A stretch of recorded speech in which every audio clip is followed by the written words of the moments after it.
各位朋友大家好，今天呢跟大家聊聊法家。大家都知道一个词叫内儒外法，这指的是中国历代帝王的统治手段。从表面上看，用的似乎是儒家的仁义道的手段，而骨子里则是法家的术。说起来呢也很有意思，虽然历代帝王用的几乎都是相同的手段，但从古至今，除了秦始皇以外，没有一个皇帝承认过自己用了法家的手段。大家之所以知道他们确实用了法家的手段，那是因为皇帝群中的一个人不小心说漏了嘴。他说漏了嘴，还是被他儿子气得他把实话说出来了。这个人就是汉宣帝刘病已。有一次，他的儿子也是太子刘氏对他说父皇，您对下面的人处罚太重了，应该以仁义治国。汉宣帝看着自己这个儿子，知道他一直被儒生包围着熏陶着，处事太理想化了，就作色对他说汉家自有制度，本以霸王道杂之，奈何纯任德教，纯周正乎？意思是说，我们大汉治国的制度是以霸王道杂之，怎么能只用德教，用周朝治国的那套方法呢？这里提到的霸王道是两个道，分别是霸道和王道。霸道指的就是法家，王道指的是儒家。在战国时期，山东六国使用的是王道，而唯有西边的秦国使用的是霸道。看着儿子那副似懂非懂的样子，在他离开后，汉宣帝长叹一声，说了那句著名的话：乱天下者，太子也。这个太子就是后来的汉元帝刘氏。汉元帝也是昭君出塞时的汉朝皇帝。这也就是因为当年刘氏是太子，肩负着未来的国家重任，换了别的人，打死谁汉宣帝都不会说的。不光是汉宣帝不说，秦始皇以后的每个皇帝都不会说。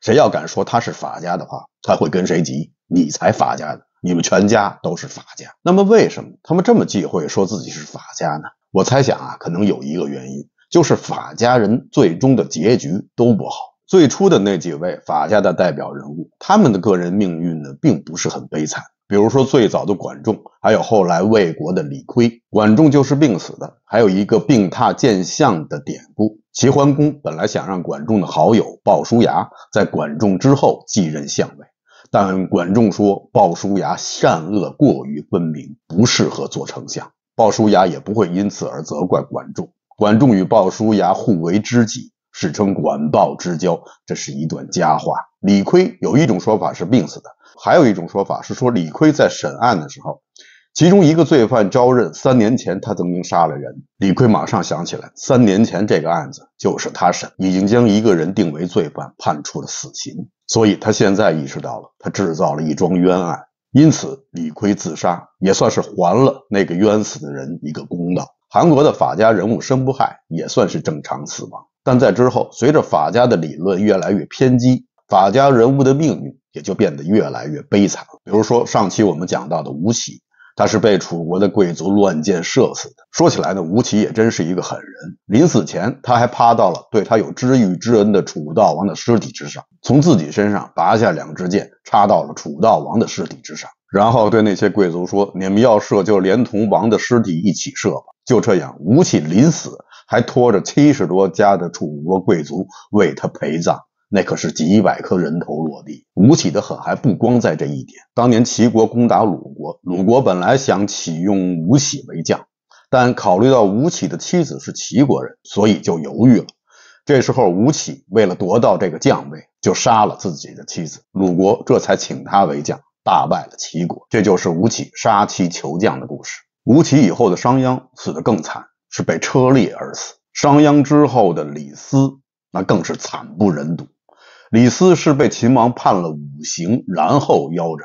李斯要先受5刑，所谓5刑，在秦朝的时候指的是墨、鼻、月、弓、大辟。墨是在身上刻字涂上墨汁，鼻是削去鼻子，月是砍去手足，弓刑大家都知道，司马迁更知道。大辟就是死刑，包括好几种死法，程度轻一点的有刺、绞、烹、坑，更痛苦一点的就是腰斩、车裂、凌迟。所以李斯是在受了前面4种刑罚以后才被腰斩而死的，可见死状甚惨。秦王不光杀了李斯一个人，还灭了他的3族。所谓3族指的是父族、母族、妻族，那可能是100多号人。李斯临死的时候，对着身边陪着他一起死的儿子说爸爸现在想和你一起出上蔡东门去打兔子，还能做到吗？另外还有在李斯之前就被杀死的韩非，他死的虽然没有那么惨，但死得很冤。有人说杀死韩非的就是李斯，是李斯嫉妒韩非的才干，怕韩非得到秦王的重用而压过了他，所以才下毒毒死了韩非。李斯死了以后，秦王的赦令也到了，但我觉得韩非之死，李斯肯定是参与其中，但未必他是主谋。大家设想一下，如果秦王不想杀韩非的话，那么在韩非在狱中被毒死，秦王为什么不追究呢？以嬴政睚眦必报的性格，在没有他的亡命的情况下，韩非就这样被人毒死了，这件事情他绝对不会轻轻放过的。所以很有可能嬴政就是杀死韩非的主谋。不光是这些法家的代表人物，在帝王中坚决贯彻法家思想的结局也很惨。比如说秦始皇，有人说秦始皇灭六国，一统天下，成就了千古未有的霸业，但其实对于秦国和秦王这个家族来说，这个伟业其实并没有任何的好处。秦朝统一以后不过14年就灭亡了，成为了一个极其短命的王朝。这也就是说，在这之前秦国500-600年的基业，在极短的时间内就被秦始皇挥霍一空。而且在秦朝灭亡以后，没有人去怀念他，没有人自认为是前朝的遗民，这和中国以后的朝代都不一样，甚至还比不上元朝和清朝。而秦始皇的儿女们，秦二世胡亥逼死了他的大哥扶苏，胡亥还杀死了秦始皇的12个儿子，又将他10个女儿肢解，最后胡亥自己也被逼自杀。断子绝孙这个词用在秦始皇的身上，那真是再合适不过了。后来被赵高拥立为帝的子婴，那是秦始皇的侄子，他的异母弟成角的长子。所以大家看到法家人最后的命运是一个比一个惨。这也就是为什么如果你说某一个人是法家的话，就和说他不得好死没什么太大区别。当然了，这也只是我个人的凭空猜测，大家不必当真。真正让历代帝王不愿提及法家的原因，还是因为法家的执政理念。这种理念与儒家的仁义道德那套理论是相矛盾的。这使我想起了那句成语自相矛盾，巧得很。这个成语就是出自于韩非子。韩非子说这个寓言故事的背景，就是想说礼与法是相互矛盾的，而礼指的是儒家，法指的就是法家。不光二者是矛盾的，而且如果一个皇帝自认自己实行了法家那一套的话，那么就等于是打碎了自己精心设计的仁义道德的这块假面具，将自己的恶暴露在众目睽睽之下。那么法家的理论真的有这么不堪吗？最初的法家肯定没有这样不堪。春秋时期的管仲虽然也实行了利出益孔的政策，所谓利出益孔，就是让老百姓的获利只有一个渠道，这样君王只要垄断了这个渠道，就可以垄断社会财富的分配，从而可以支配百姓的生活。百姓的一切都要仰仗于君王，所以对君王自然是感恩戴德。管仲虽然实行了这种政策，但他还是在民本思想的基础之上。他说政之所兴在顺民心，政之所废在逆民心。同时本来就是商人出身的管仲又实行了重商的惠民政策。后来魏国的李悝，他的变法相对来说也是比较温和的，他在一定程度上废除了世袭制，对当时的社会是有积极的促进作用。而自商鞅开始，法家的思想就越来越剑走偏锋了。用我们现在的话说，就是法家已经走向了极左的一端。在后来的李斯、韩非子都可以被称作是法家的极端人物。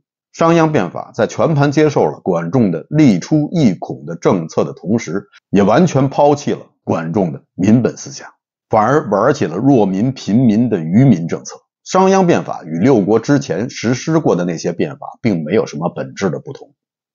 商鞅变法中的郡县制、军爵制在以前六国中都曾经实行过，商鞅并没有拿出什么新鲜的东西。唯有一件是商鞅做到了前无古人后有来者，就是商鞅变法是历史上第一次将国家与民众的利益对立起来，让国家的富强建立在民众的贫穷和愚昧之上。这才是商鞅以及之后的李斯、韩非子他们的核心思想。战国时代，山东六国个个其实都有危机感，他们也都纷纷寻求变法图强，加强君主集权，以应对激增的战争支出。但是呢，当时流行于六国的是民为邦本，民贵君轻，这种思想在当时是六国的政治正确。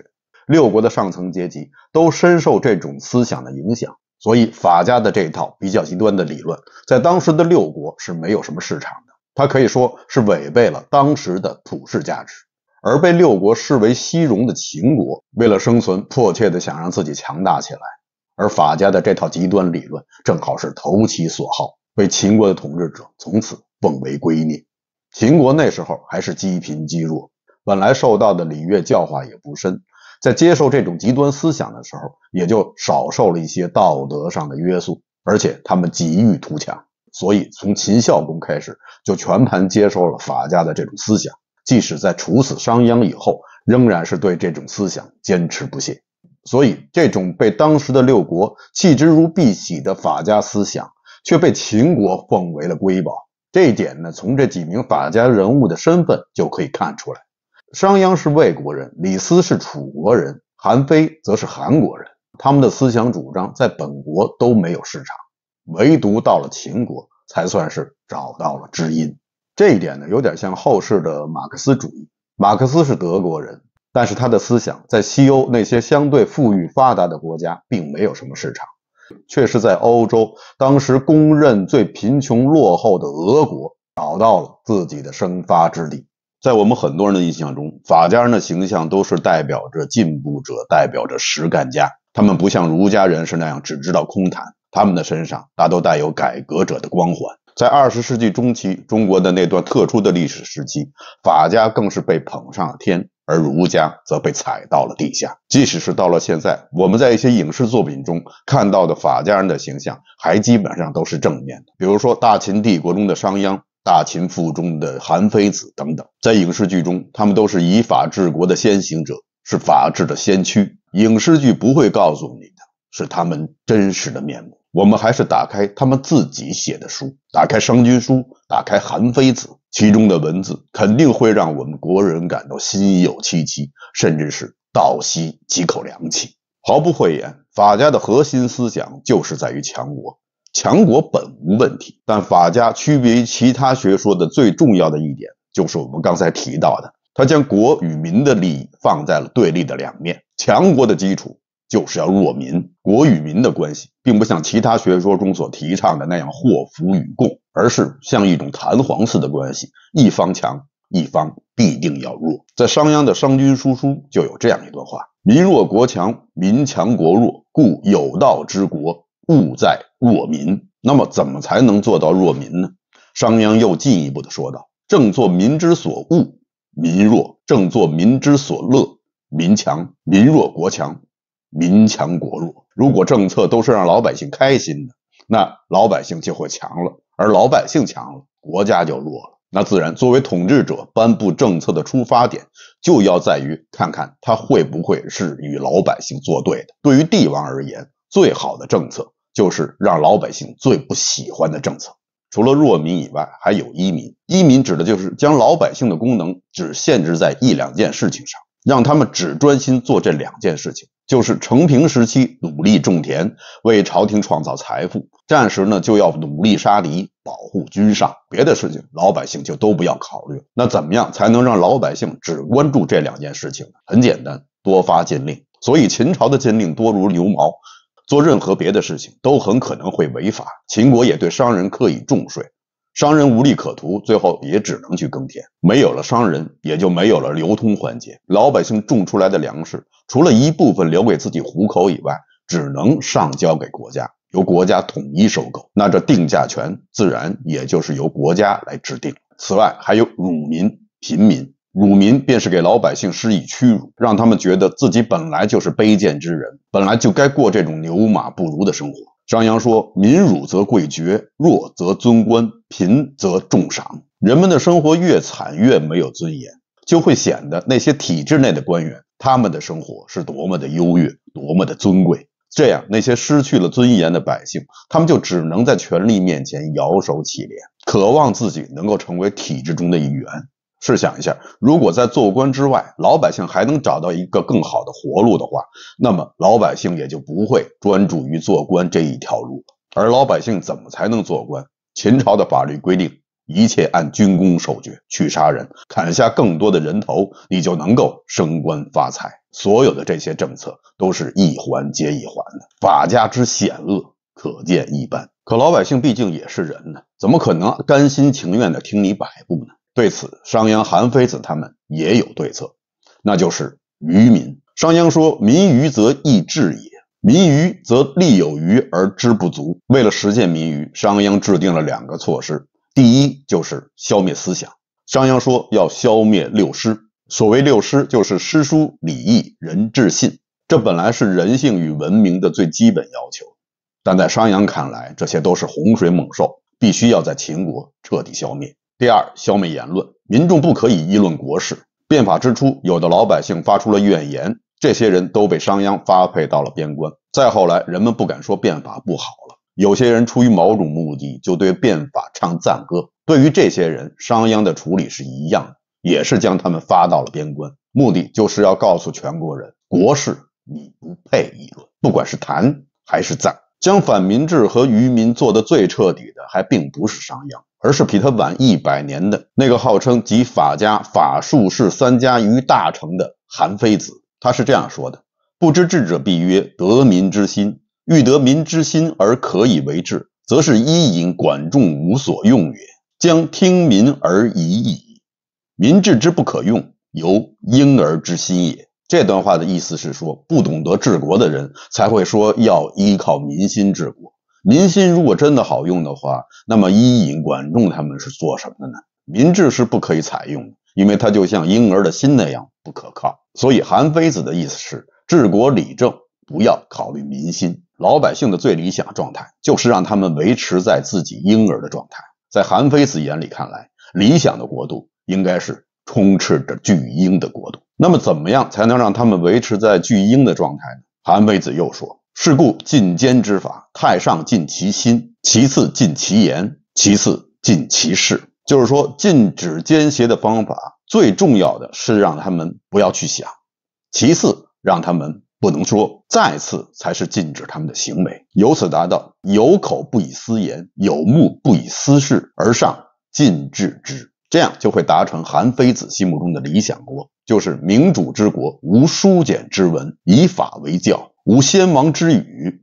以吏为师。在这个国度里头，没有文化，没有前辈的教训，只有法律。好一句以法为教，以吏为师，这实质上就是废书去教，是一种典型的反智倾向。有人说法家的这些愚民的言论是继承于老子，老子确实也提出过愚民，但老子的愚民，这个愚字其实是褒义的，他是希望人们能够回到以前的那种无智无识的状态，那种淳朴的状态，这是与老子无为而治的理论相一致的。而且老子是希望全社会的人都回到那种状态，而商鞅、韩非子他们则是只希望老百姓变得越来越愚钝，而君王则越来越聪明。君王除了育民以外，还要育官。在韩非子看来，君王对身边的任何人都不能够信任，包括自己的妻子、儿子，那些官员自不待言。所以他说君臣一日百战。他还强调术，术其实指的就是权术，是让君王能够平衡朝中各派的势力，让他们相互争斗，自己坐收渔翁之利。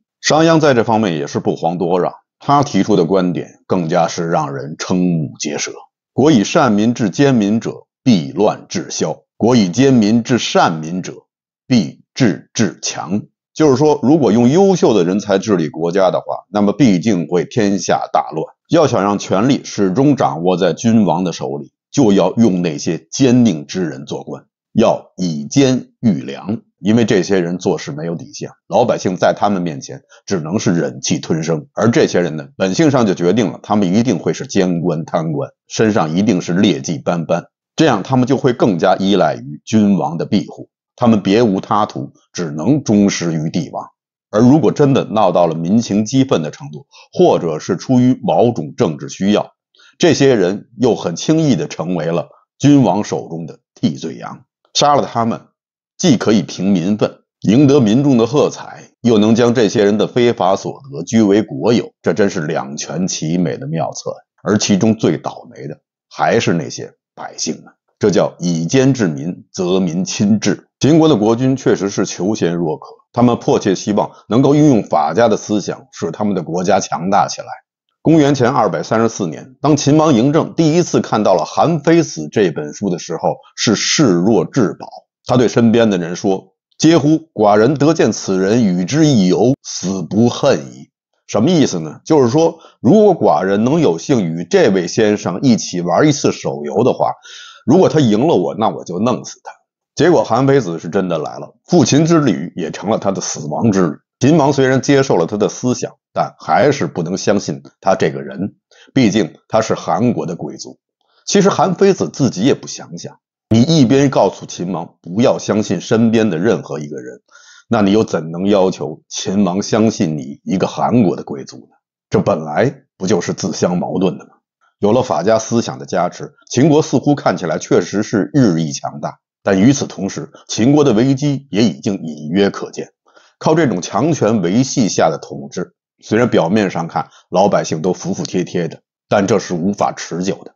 变法以后，秦国确实是四世有盛，兵强海内，但秦国的老百姓日子过得又怎么样呢？变法以后，百姓们要不就在田间辛苦的耕作，要不然就会被驱赶到战场上去做炮灰。而且秦国刑法严苛，老百姓动不动就会犯法，犯法了就要接受肉刑，所以满大街上经常能够看到缺手缺脚的人。《盐铁论》中有这样一句：商鞅翘法常例，秦人不聊生，相与哭笑公。而与此同时，秦国社会也越发变得人情冷淡。据《吕氏春秋》记载，秦之野人以小利之故，弟兄相遇，亲戚相忍。秦人本来是以淳朴而闻名于诸侯的，但变法仅仅行之2年，便秦俗日败。原来谦让纯良的风俗不见了，借父耕锄，虑有得色；母取鸡肘，立而萃羽。就是说，父母管儿子借农具，儿子都觉得自己是施大恩于父亲；母亲来借个扫把，都会恶语相向。商鞅的变法只是利用并且放大了人性中的恶，并且最大程度的抑制了人性中的善。这是因为法家思想本身，它就根植于一个基本的理念，就是性本恶。关于是性本善还是性本恶，在春秋战国以来一直有着争论。孔子并没有明确说性本是善还是恶，他只是说性相近，习相远。就是说，人生下来的时候都是差不多的，只是后来教化不同，人就有了区别。而到了孟子这一代，则明确提出了性本善。人之所以到后来滋生出了恶，那是因为他们缺乏教化。而到了之后的荀子，虽然同是儒家，荀子的观点则是人性本恶，但荀子也提到，通过教化，人也是可以向善的。所以表面上看，孔子、孟子、荀子三人之间在这方面观点是相差很大。孟子是说人本来就是善的，但后天的影响可能会让人趋恶，而荀子则认为人本来是恶的，后天通过教化却能让他向善。李斯和韩非子都是荀子的学生，他们继承了荀子的性本恶的观点，但抛弃了荀子的要通过教化使人向善的理念。李斯、韩非子他们从来没想过教化百姓，他们想的是愚民，想通过严酷的法律控制百姓。他们的学说是具有强烈的功利主义色彩的，这无疑会最大程度地唤醒人性中的恶。这也是秦国社会世风日下的原因。说天下苦秦久矣，其中的天下也自然包括秦国人，甚至可以说他们是受苦最深的那些人。有人曾经这样评价秦制：除皇权外，全天下都是失败者。法家的观点也并不是一无是处，比如说韩非子提出的要诚信、要与时俱进的观点，要不欺休古，不法常可。为此呢，他还讲了一个著名的寓言故事，就是守株待兔。这些观点应该说还是有进步意义的，但真正实行起来，这套理论往往演变成脱离人性和社会伦理道德的冷血和绝对的理性，实际上把人变成了工具。表面上看起来是重建社会秩序，但实际上带来的却是社会秩序和伦理道德的双向倒退和崩溃。有人说秦国是一个法治国家，法家思想是现代法治的雏形，我想这一定是大错特错了。首先，秦国的所谓法治，从根本上来说，那是妥妥的人治，而人治与法治本身就是水火不相容的。秦国的法律并不是为人民制定的，而是完全是为帝王服务的。韩非子所说的法不阿贵，这里面并不包括君王。所以法家人的法律之下人人平等，是在君王之下的所谓的人人平等。而君王则可以拿着这条法绳随意的鞭打驱使他下面的百姓，甚至朝中的三公大臣。现代法治社会是人的基本权利得到充分保障的社会，而秦治下的社会，人命轻如鸿毛，生命的价值被狠狠地踩在了脚底。单就从人性尊严角度来说，儒家的民为贵，君为轻，社稷次之，倒更加的符合现代社会的标准。而法家所谓的法治，则与现代法治完全是背道而驰。秦国的统治者用法家的方法治理天下，统一六国，看起来是短期内收到了效果，但这无异于饮鸩止渴。秦国的灭亡可以说自他开始变法之日起就已经注定了。法家思想造就了秦国，同时也毁灭了秦国。而更具有危害性的是，这种思想的遗毒在以后的很多个朝代，虽然商君书一直被列为禁书，但它同时也被列入了皇帝与太子的必读书单之中。法家从未离开，在每一个新的改朝换代的王朝，他都躲在儒教的背后，不时地伸出那只翻天覆地的黑手。即使是进入到了现代社会，当人们一面面对无奈的现实，奔走呼号渴求昌明法治，却在另一面打开了法家这个潘多拉的盒子，在里面搜索暗寻。南北朝时期竹林七贤之一的阮籍曾经写过这样两句诗：杨朱弃齐路，墨子悲染丝。这里说的是两个典故。第一个典故叫杨朱弃齐。杨朱家的邻居的羊丢了，邻居就带着很多人去找羊。杨朱就问他的邻居说：“你就找只羊，需要带这么多人吗？”邻居说：“齐路复齐路。”过了半晌，邻居回来了。杨朱问：“羊找到了吗？”邻居说：“没有找到，齐路实在是太多了。”杨朱听完以后想了很久，一直都没有说话，最后突然放声大哭。那是因为他感叹人生和治国一样，真是齐路复齐路，一步错则步步错，不管你怎么努力，都会离自己原来的目标越来越远。第二个典故叫做墨子悲丝，是说墨子看到洁白的丝放到不同颜料的池中，就会变成不同的颜色。他由此想到了人生，不管你是一个怎样的仁义显人，都可能受到周围环境的影响，最后活成了一个自己最不喜欢的样子。当年追求王道的山东六国，虽然军事经济实力上远不如秦国，但他们毕竟还是曾经的文明开化之邦，深受礼乐文化的影响。他们的发展路径至少与秦国相比更加的正当、可识趣，而且富有人性。但很可惜，最后的胜利者是秦国，从此中华文化也就走上了一条歧路。秦国虽然很快就灭亡了，但法家的阴霾却始终徘徊在中国人的天空之上，或浓或淡，忽明忽暗。正所谓秦越至今长夜照。秦始皇之后有汉武帝，汉武帝之后有朱元璋，然后就是满清的那些皇帝们，他们更是将法家的冷酷发挥到了极致。商鞅、李斯、韩非子他们的法家思想，就如中华文化机体上的一颗毒瘤，如躯复骨，如影随形。秦人不暇自哀，而后人哀之；后人哀之而不见之，亦使后人而复哀后人也。好的，以上就是本期节目的全部内容，感谢大家收看，欢迎大家点赞订阅。这里是风下杂谈 Frank 为您带来有温度的历史，咱们下期节目再见。